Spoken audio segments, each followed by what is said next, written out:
Good evening friends, मैं इंदू लच classes के यूट्यूब चैनल पे आप सभी का हार्दिक स्वागत एवं अभिनंदन करता हूं। बच्चों, कुछ तकनीकी समस्याओं के कारण कल क्लासेस नहीं चल पाई, जिसका हम लोगों को खेद है। और आज चीजें व्यवस्थित हैं, इसलिए मैं पुनः अपनी क्लास लेकर के उपस्थित हुआ हूं। बढ़ते हैं अपनी मंजिल की ओर। करंट बम 10 बजे के 10 प्रश्न, जब तक तोड़ेंगे नहीं तब तक छोड़ेंगे नहीं। आज के सुविचार से शुरुआत करते हैं, हमेशा की तरह अपनी क्लास का। आज का सुविचार क्या कह रहा है? देखिए, बहुत ही उत्तम विचार है। क्या कह रहा है? इस दुनिया में कोई भी व्यक्ति महान नहीं होता है, केवल चुनौतियां महान होती हैं, जिनका सामना साधारण लोग करके क्या बन जाते हैं? महान बन जाते हैं। इसलिए चुनौतियों का बहादुरी से सामना करें और अपने आप को महान बनाएं। देखिए कितनी बड़ी बात है। कोई भी व्यक्ति जन्म से महान नहीं होता है, कोई भी व्यक्ति जन्म से महान नहीं होता है। ठीक, उसको जो फेस करनी होती है चुनौतियां, प्रॉब्लम्स, समस्याएं जो उसके जीवन में आती हैं, वो उनसे लड़ते लड़ते ही क्या बनता है? महान बनता है। इसलिए उन चुनौतियों का बहादुरी से सामना करना चाहिए और अपने आप को महान इंसानों की श्रेणी में लाना चाहिए। तो दोस्तों, ये कोई भी व्यक्ति पहले से ये नहीं फिक्स होता कि ये महान बनेगा। उसके जीवन में जो समस्याएं आती हैं उनसे बहादुरी से लड़ता है और धीरे धीरे अपने व्यक्तित्व को निखारता चला जाता है और महान लोगों की श्रेणी में आ जाता है। आज के विचार का सारांश यही था। बढ़ते हैं आज के करंट बम के पहले प्रश्न की ओर। क्या कह रहा है क्वेश्चन नंबर 1। देखिए, दिवस से ही पहला क्वेश्चन आज मैंने आपको दिया है, इंपॉर्टेंट डे है। ठीक, क्या कह रहा है क्वेश्चन? इस क्वेश्चन में देखिएगा, पूछा जा रहा है कि हाल ही में विश्व आदिवासी दिवस कब मनाया गया है? 7 अगस्त, 8 अगस्त, 9 अगस्त और 10 अगस्त। इनमें से चारों में से आपको यह बताना है कि विश्व आदिवासी दिवस कब मनाया गया है।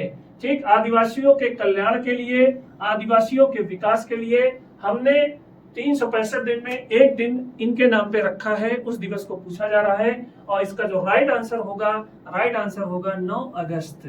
ठीक, 9 अगस्त को ही विश्व आदिवासी दिवस मनाते हैं। इसके साथ एक दिवस और याद रखिएगा, इसको कौन सा दिवस है? नागासाकी दिवस। ठीक, आप लोगों को ध्यान होगा 9 अगस्त, यहाँ पर 9 अगस्त को गिरा था। 9 अगस्त 1945 को द्वितीय विश्व युद्ध में अमेरिका ने यहाँ पर फैट मैन नाम का परमाणु बम गिराया था। और इसके ठीक 3 दिन पहले 6 अगस्त 1945 को हिरोशिमा शहर पे लिटिल बॉय नामक परमाणु बम भी गिराया था। तो इसको नागासाकी दिवस के नाम से ही भी जानते हैं। 7 अगस्त को हम लोग मनाते हैं राष्ट्रीय हथकरघा दिवस, हाथ से बनी हुई चीजों के लिए दिवस, हथकरघा दिवस हम लोग मनाते हैं 7 अगस्त को। ठीक, 8 अगस्त को हम लोग भारत छोड़ो आंदोलन दिवस मनाते हैं। भारत छोड़ो आंदोलन की याद में भारत छोड़ो आंदोलन दिवस मनाते हैं। ठीक, तो विश्व आदिवासी दिवस का राइट आंसर हुआ 9 अगस्त। खटाखट आप लोग आंसर जरूर देते रहा करिए और ज्यादा इस वीडियो को शेयर करिए, लाइक करिए और कमेंट के माध्यम से हमें अपनी हर चीजों से अवगत कराइए। ठीक, लास्ट तक क्लास में बने रहिएगा और चैट बॉक्स के माध्यम से आप लोग हर एक क्वेश्चन का आप जो है आंसर जरूर दिया करिए, प्रयास जरूर करिए। ठीक है, सफल या असफल होना वो आवश्यक नहीं है, प्रयास सबसे पहली चीज है। ठीक, देखिए बड़ा क्वेश्चन है, 100% आना तय है, बढ़िया चीज है। नई चीज आई है, चेहरा प्रमाणीकरण प्रक्रिया, फेस ऑथेंटिकेशन प्रोसेस लागू करने वाला देश का पहला बैंक कौन है? HDFC, IPPB, SBI, BOB। इन चारों में से किसने फेस ऑथेंटिकेशन प्रोसेस, चेहरा प्रमाणीकरण प्रक्रिया लागू की है? ये है क्या? ठीक, ये है क्या? जैसे आप बैंक में जाते हैं तो देखिए, आपका अंगूठा स्कैन कराते हैं पेमेंट के समय, या कहीं कहीं पर जो है आपका जो है OTP आता है। तो इन सब चीजों को हटा करके सिर्फ आपका चेहरा स्कैन किया जाएगा और उस चेहरे का मिलान जब आधार कार्ड से आपने बनवाया होगा उस चेहरे से किया जाएगा, जिससे OTP की झंझट खत्म हो जाएगी, फिंगरप्रिंट की झंझट खत्म हो जाएगी। और इससे सबसे ज्यादा फायदा होगा बुजुर्गों का, और जो लोग एंड्रॉइड फोन का इस्तेमाल नहीं करते या मोबाइल के बारे में जिनको कम जानकारी है उनको ये सुविधा मिलेगी। इस प्रक्रिया को ही कहते हैं चेहरा प्रमाणीकरण प्रक्रिया। इसमें आपका स्कैन होगा चेहरा, सिर्फ आपका स्कैन होगा क्या? चेहरा, जिससे अंगूठा और OTP की समस्या क्या हो गई? ये समाप्त हो गई। और ऐसा करने वाला देश का पहला बैंक है IPPB, India post payment bank, India post payment bank, India post payments bank. ठीक, ये बैंक आपको कहां देखने को मिलेगा? आपके डाकघरों में। ठीक है, आपके डाकघरों में जो बैंक आपका काम करता है उसे ही IPPB बैंक बोलते हैं, इंडिया पोस्ट पेमेंट्स बैंक कहते हैं। और फेस ऑथेंटिकेशन लागू करने वाला ये देश का पहला बैंक है। तो इसका राइट आंसर होगा ऑप्शन नंबर बी, HIPPB। ठीक, खड़ाखड़ आंसर देते रहिएगा, वीडियो को ज्यादा शेयर करिए, लाइक करिए। क्वेश्चन नंबर 3 क्या कह रहा है? ऑस्ट्रेलिया ने अपने पर्यटन व्यवसाय के लिए निम्नलिखित में से किस भारतीय को अपना ब्रांड एम्बेसडर बनाया है? शुभमन गिल, दीपिका पादुकोण, सारा तेंदुलेकर, आहान पांडे। इन चारों में से ऑस्ट्रेलिया ने अपने यहाँ के टूरिज्म को बढ़ावा देने के लिए किसे अपना ब्रांड एम्बेसडर बनाया है, किसको प्रमोशन के लिए नियुक्त किया है कि वो ऑस्ट्रेलिया के पर्यटन व्यवसाय को आगे बढ़ाने में हेल्प करें? ठीक, शुभमन गिल सभी जान रहे हैं, दीपिका पादुकोण, सारा तेंदुलेकर सचिन तेंदुलेकर की बिटिया है, आहान पांडे जो है आप जान रहे हैं अभी जो मूवी है सैयारा उसके हीरो हैं। इन चारों में से आपका कौन सा व्यक्ति ऑस्ट्रेलिया के लिए पर्यटन व्यवसाय का ब्रांड एम्बेसडर बना है? इसका राइट आंसर है सारा तेंदुलेकर। महान क्रिकेट खिलाड़ी सचिन तेंदुलेकर की बेटी हैं। ठीक, इनको ऑस्ट्रेलिया ने नियुक्त किया है अपने पर्यटन व्यवसाय को आगे बढ़ाने के लिए। तो राइट आंसर होगा ऑप्शन नंबर सी, सारा तेंदुलेकर। बढ़ते हैं क्वेश्चन नंबर 4 की ओर। देखिए बढ़िया क्वेश्चन आना तय है किसी न किसी एग्जाम में। लग जाइए सभी लोग, खटाखट आंसर दीजिए। ठीक, एक गैप के बाद मेरी क्लास आ रही है, सभी लोग हर एक क्वेश्चन का आंसर दीजिएगा। हाल ही में आई एक रिपोर्ट के अनुसार भारत का सर्वाधिक सुरक्षित शहर निम्न में से कौन है? मंगलौर, बड़ोदरा, अहमदाबाद, सूरत। इन चारों में से आपको यह बताना है कि भारत का सबसे सुरक्षित शहर किसे माना गया। सुरक्षित मतलब हुआ क्या? सुरक्षित मतलब हुआ कि जिस शहर में FIR की संख्या जनसंख्या के हिसाब से क्या है? कम है। और इनमें FIR means first information report, प्रथम सूचना रिपोर्ट। और इन FIR में गंभीर अपराधों की भी संख्या क्या है? गंभीर अपराधों की भी संख्या क्या है? वो भी कम है। गंभीर अपराधों की संख्या क्या है? कम है। तो इन दोनों आधार पे किसी भी शहर को सुरक्षित और सुरक्षित माना जाता है। और इन चारों में से देखिए 3 शहर आपके गुजरात के हैं और चौथा आपका जो है ये मंगलौर जो है ये आपका कर्नाटक है। इसका राइट आंसर है मंगलौर। ठीक, और पूरे विश्व में ये सर्वाधिक सुरक्षित स्थान में आता है किस कैटेगरी में? 49वीं में। यदि पूरे विश्व की बात की जाए तो इसका जो पोजीशन है वो 49वीं है, 49 है। और भारत में इसकी पोजीशन है पहली। ठीक, दूसरा स्थान आपका बड़ोदरा का ही है। ठीक, तीसरा स्थान अहमदाबाद का ही है और चौथा स्थान आपका सूरत का है। ठीक, ये चारों शहर जो है प्रथम, द्वितीय, तृतीय और चतुर्थ स्थान पर हैं, सुरक्षित शहर के नाम से जाने जाते हैं। और इस तरह से देख सकते हैं अगर आपको सर्वाधिक सुरक्षित स्टेट अगर आपको कहा जाए और ये जो है अगर आप इसका आकलन लेंगे तो आपका वो गुजरात के 3 शहर जो है सुरक्षित शहरों में आ रहे हैं। इसका राइट आंसर होगा ऑप्शन नंबर ए, मंगलौर। बढ़ते हैं चरण नंबर के क्वेश्चन नंबर 5 की ओर, खड़ा आंसर देते रहिएगा। ये देखिए एक घटना हुई जिसने पूरे देश को हिला दिया, अभी कुछ दिन पहले एक घटना हुई। ठीक, उसी से रिलेटेड क्वेश्चन है ये। क्या कह रहा है क्वेश्चन? हाल ही में उत्तराखंड के उत्तरकाशी जिले के धराली कस्बे में आई बाढ़ का कारण निम्न में से कौन सी नदी है? अभी कुछ दिनों पहले धराली कस्बा तबाह हो गया बाढ़ के कारण, बादल फटने के कारण जो है बहुत तेजी से पानी का बहा हुआ और धराली कस्बा पूरा बह गया। उनमें से पूछा है कि इन चारों में से कौन सी नदी ने ये तबाही मचाई थी? किस नदी का जल स्तर बहुत तेजी से बढ़ा? तो इसका राइट आंसर है खीर गंगा। इसका राइट आंसर है कौन सी नदी? खीर गंगा। और अलकनंदा नदी की ये सहायक नदी है। अलकनंदा की सहायक नदी है ये। ठीक, जिसने किस कस्बे को तबाह किया? धराली कस्बे को। ठीक, धराली कस्बे को तबाह किया। और यहाँ पे घटना जो हुई वो हुई बादल फटना। बादल फटना ये कौन सी घटना होती है? ठीक, बादल का फटना क्या होता है? अगर एक लाइन में अगर आप पूछिए तो बादल अपना जो है संपूर्ण जल एक साथ एक ही स्थान पर गिरा दें, तो जिससे पानी का जलस्तर बहुत तेजी से एक ही स्थान पर क्या करें? गिरा दें, जिससे पानी का स्तर जो है बहुत तेजी से बढ़ता है, जिससे बहुत तेजी से बाढ़ का सामना करना पड़ता है। और ये घटनाएं अक्सर उत्तराखंड में आपको देखने को मिलेगी।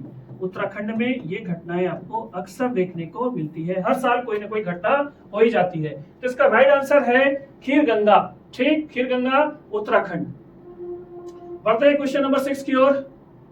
बढ़िया क्वेश्चन आएगा, किसी न किसी एग्जाम में टकराएगा।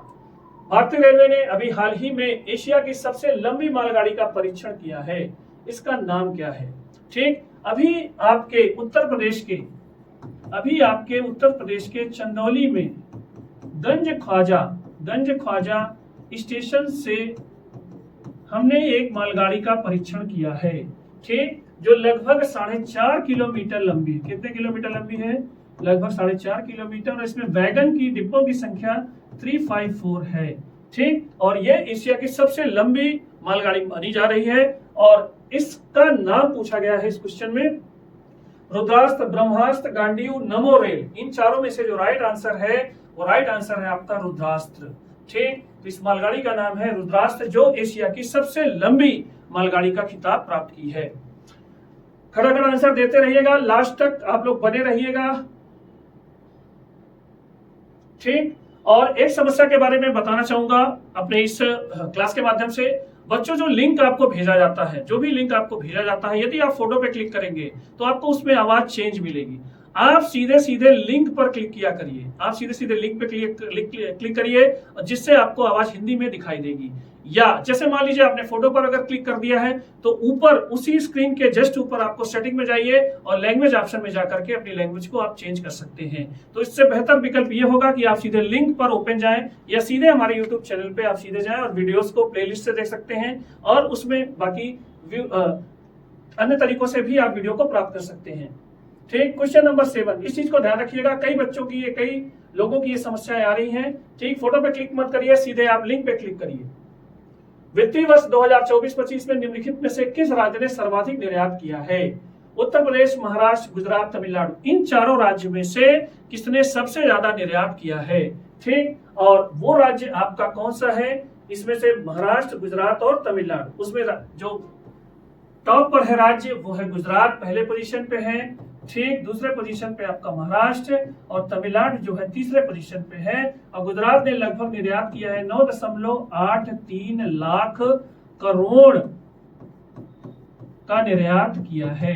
ठीक, और ये भारत के कुल निर्यात का, और ये भारत के कुल निर्यात का 26.6% है। कुल निर्यात का कितना परसेंट है? आप मान सकते हैं लगभग 27% है। ठीक, तो गुजरात का रोल बहुत बड़ा है, इसने भारत के कुल निर्यात में लगभग 27% का योगदान दिया है। तो इसका राइट आंसर होगा ऑप्शन नंबर सी, गुजरात। बढ़ते हैं करंट बम के क्वेश्चन नंबर 8 की ओर। ये देखिए, बढ़िया क्वेश्चन है।